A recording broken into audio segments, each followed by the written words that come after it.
makes you so sick at heart that you can't take part. You can't even passively take part. The impossible happened yesterday. Donald Trump told his audience during a Trump rally. I don't know why he's still holding Trump rallies, but anyway, in a Trump rally in Alabama, one of the states with the lowest levels of vaccination in the US, Trump told his supporters to get the vaccine. Wow. My brain exploded. I never thought I'd hear him say this. So let's watch this clip. India is doing so well. India is being decimated right now. We did a great job on that. The ventilators, the equipment that we got, the cupboards were all bare, everything that we did. And then we developed a vaccine, 3 vaccines in 3 months, in 9 months. And actually, I'll tell you, it was 3 days less than 9 months.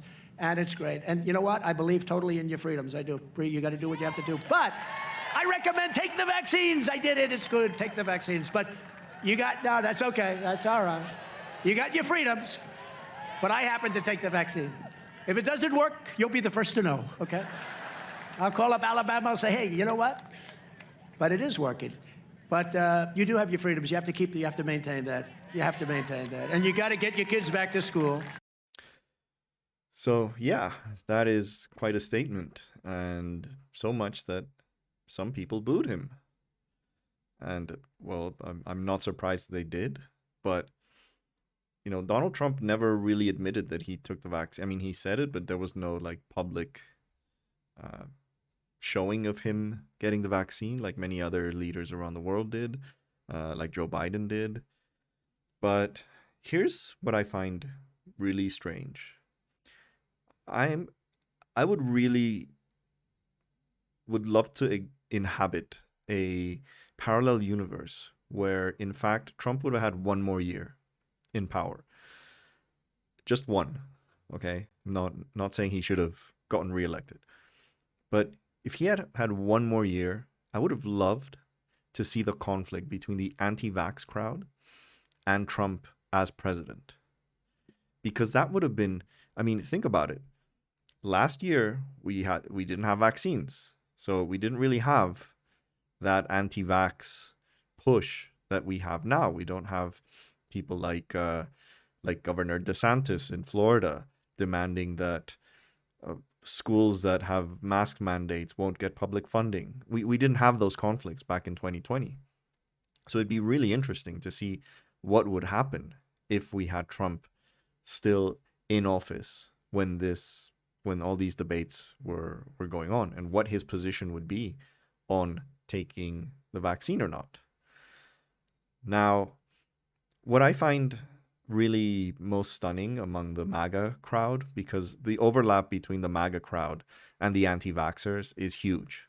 I mean, I know there's also a huge confluence of libertarians and kind of wellness nutters and other conspiracy theorists, but the fact of the matter is, like, in terms of politics, it's American conservatives who are mostly anti-vax.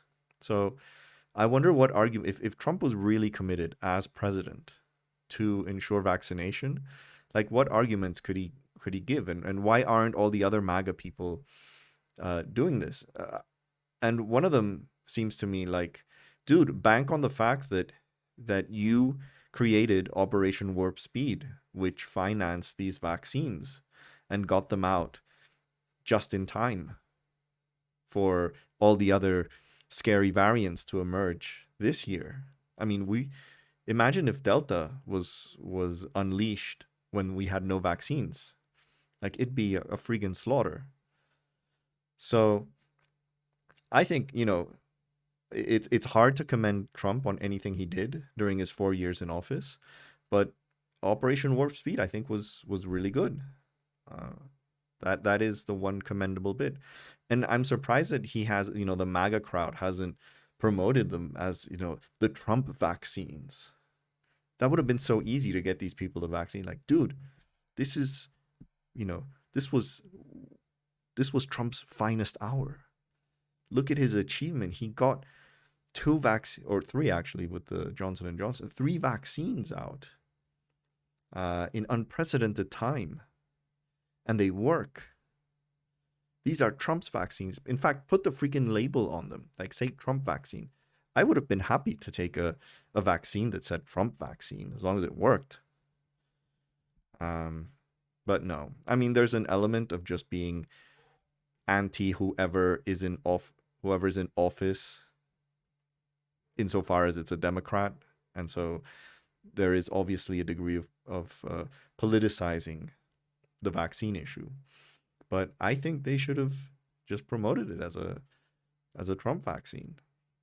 And this is the moment where I remind people that a lot of liberals were against the vaccine last year. So it also would have been kind of funny to see their reaction if Trump was still in office. Here's some pieces from, and I think a lot of people forgot that this was a thing, but there was a lot of skepticism by the liberal media on Trump's vaccine, on their effectiveness, because they were claiming that it was going to be politicized. So here's one from Foreign Policy. Trump's vaccine can't be trusted. If a vaccine comes out before the election, there are very good reasons not to take it. And this is a former senior fellow for global health at the Council of Foreign Relations, a liberal think tank. Here's the Washington Post. Trump's rush for a COVID vaccine could make it less likely to work. The president has spent years undermining the agencies working on Operation Warp Speed. Here's the New York Times. Scientists worry about political influence over coronavirus vaccine project. Now, when you say scientists worry, it's really we worry. Okay? That is like the classic way of for the media, on whether it's left or right media, to not admit to an opinion by kind of riding the coattails of someone else giving that opinion. Here's Kamala Harris during the campaign. Says she wouldn't trust Trump on safety of COVID vaccine before election. And here's Joe Biden. We'll hear it from his own mouth. We can't allow politics to interfere with the vaccine in any way. Americans have had to endure President Trump's incompetence and dishonesty when it comes to testing and personal protective equipment.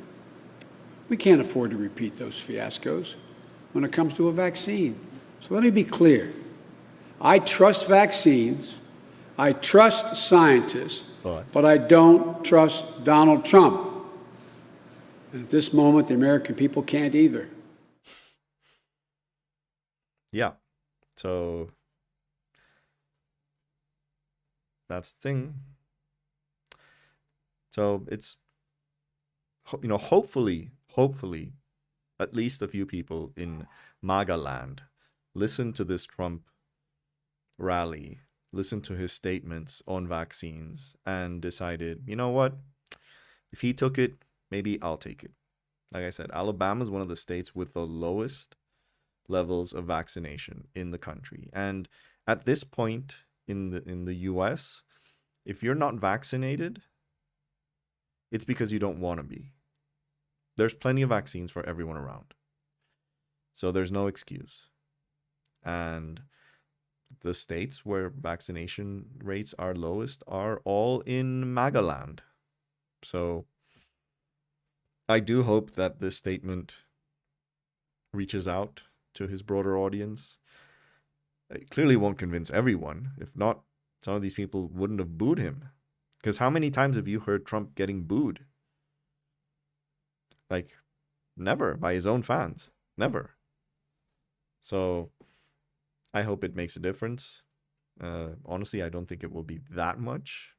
But hey, somewhere out there, maybe someone's life is saved just by this statement.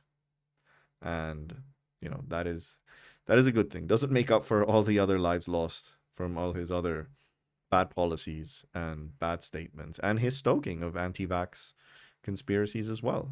I mean, he has caved into that.